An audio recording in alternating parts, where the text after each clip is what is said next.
Recording by माँ Saraswati recording studio गाँव।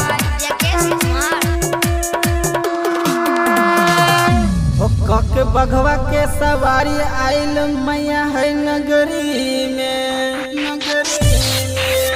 सजल बिया माई मोरे लाल रंग लाठी चुनरी में चुनरी में है चुनरी में बड़ी नीक लागल मैया चुनरी में है चुनरी में बड़ी नीक लागल मैया चुनरी में।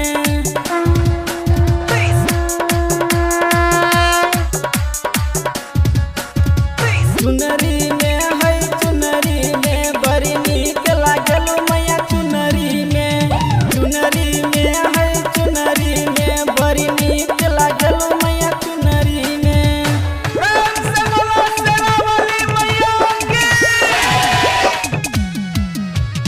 म्यूजिक बाय जगेश कुमार।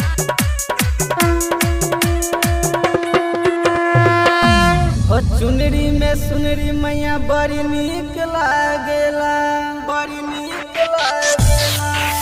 सात बहन के प्यारों में पजनिया झुनझुन बजेला चुनरी में है चुनरी में बड़ी नीक लागल मैया चुनरी में है चुनरी में बड़ा नीक लागल मैया चुनरी में।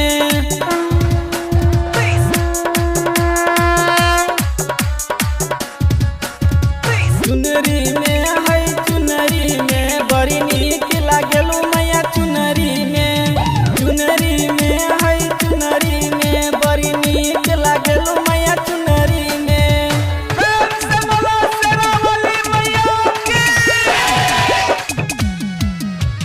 म्यूजिक बाय जगेश कुमार।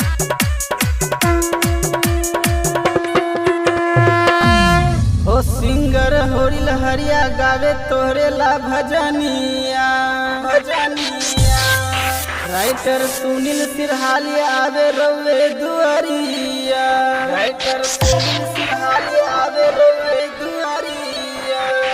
चुनरी में है चुनरी में बड़ी नीक लागल मैया चुनरी में है चुनरी में बड़ा नीक लागल मैया चुनरी में।